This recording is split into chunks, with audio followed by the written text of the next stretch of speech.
Hello, Matthew. It's Dr. Dave here once again from Shrink Wrap Radio to tell you and all your readers and listeners and viewers out there about the latest Shrink Wrap Radio episode, which is number 439, in which I interview journalists for the Washington Post magazine and other periodicals over the years, uh, Mr. Tom Shroder, and I'm interviewing him about his latest book, which is titled Acid Test: LSD, Ecstasy, and the Power to Heal. Now, longtime listeners to Shrink Wrap Radio will know that this is an area that I have some interest in, both in terms of my personal history coming up through the 60s, but also as a psychotherapist and someone who's interested in neuroscience.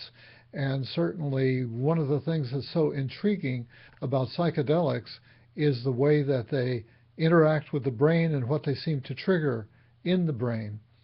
And so, this is an area that I already know quite a bit about. I've read a lot about, and so on. Conducted other interviews with pioneers in this field.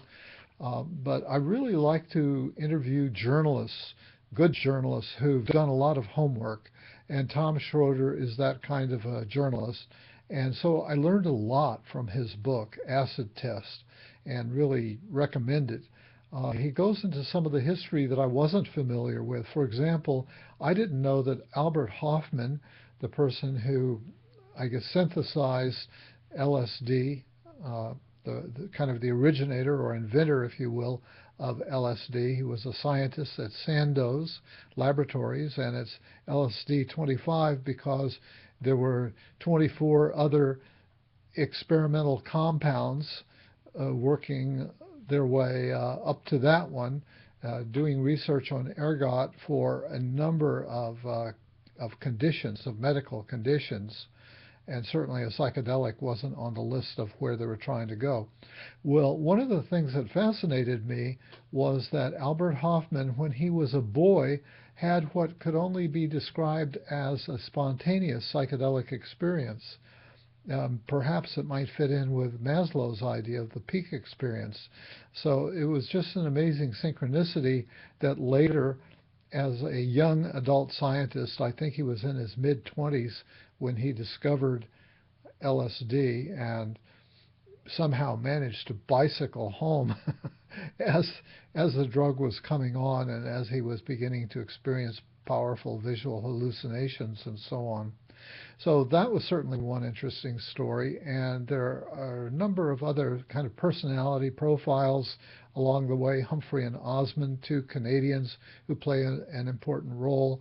Osmond's meeting with Aldous Huxley and Aldous Huxley's experience and his that leading to his writing the very seminal book, The Doors of Perception.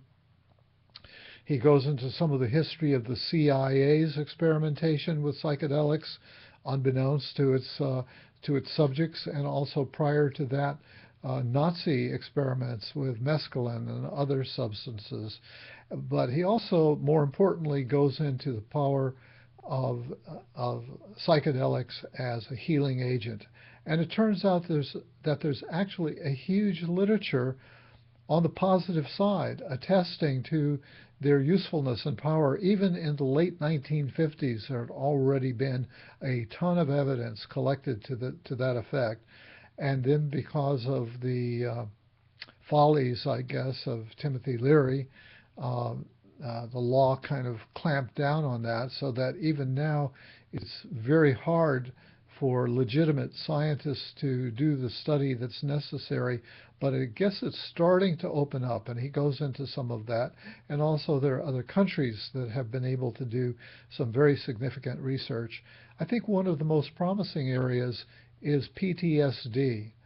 Um, and I'm taken by the idea of the power of a transformative experience to turn somebody's life around. Ayahuasca also seems to be a contemporary version that is working for many people, or at least some segment of people, to have a dramatic, transformative experience that helps them to make a truly life-altering change of perspective. So there's a lot more that could be said about this. Tom Shroder is a wonderful guest, talks about it very powerfully. So I recommend that everyone tune in to Shrink Wrap Radio number 439, and I'll see you there. Back to you, Matthew.